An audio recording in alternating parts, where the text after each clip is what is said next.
வணக்கம். நான் உங்கள் அஷ்டோவிய பழனிப்பன் கோபிச்செட்டிப்பாளையம். பித்ருஷாபம். ஒருத்தரோட ஜாதத்தை பார்த்த உடனே உங்களுக்கு பித்ருதோஷம் இருக்குது, பித்ருஷாபம் இருக்குது, முன்னோரோட சாபம் இருக்குது சொல்கிறாங்கல்ல. பித்ருஷாபங்கள் எப்படி வருதுன்னு உங்களுக்கு தெரியுமா? அதாவது நம்ம தாத்தா அவரோட அப்பா இறந்து போனார்னா அந்த திதி அன்னைக்கு எழுதி வச்சுட்டு அந்த திதி அன்னைக்கு போய் நீர்நிலைகளில் போய் திதி தர்ப்பணம் கொடுக்கும் பொழுது நம்மளோட சாபங்கள் நீக்கப்படும். அது முன்னோரோட சாபம். ஏன்னா இறந்து போன ஆத்மாக்களை கூட்டி சேர்த்து குலதெய்வம் கோயிலுங்கிறது. அப்போ குலதெய்வத்தை என்ன தான் போய் கும்பிட்டாலும் அவங்க ஆசைகள் கொடுக்க மாட்டாங்க. ஏன்னா திதி தர்ப்பணம் ஒழுங்காக கொடுக்கறதுனால அவங்க நம்மக்கிட்டே வரமாட்டாங்க. அப்போ தாத்தா செஞ்ச தவறு என்ன பண்ணணும், பேரனை பாதிப்பை தரும். அதாவது பையனுக்கு எந்த பாதிப்பு இருக்காது, பேரனை அடிக்கும். அப்போ உங்கள் தாத்தா செஞ்ச தவறு தான் பேரனை அடிக்கும் பொழுது நம்ம அந்த கஷ்டத்தை அனுபவிச்சு உட்காந்துருப்போம்.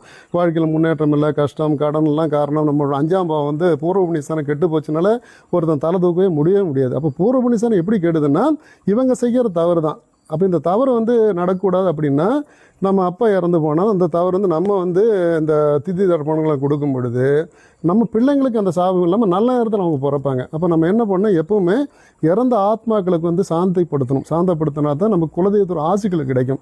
ஏன்னா இறந்து போன ஆத்மாக்களை கூட்டு சேர்த்து தான் குலதெய்வம்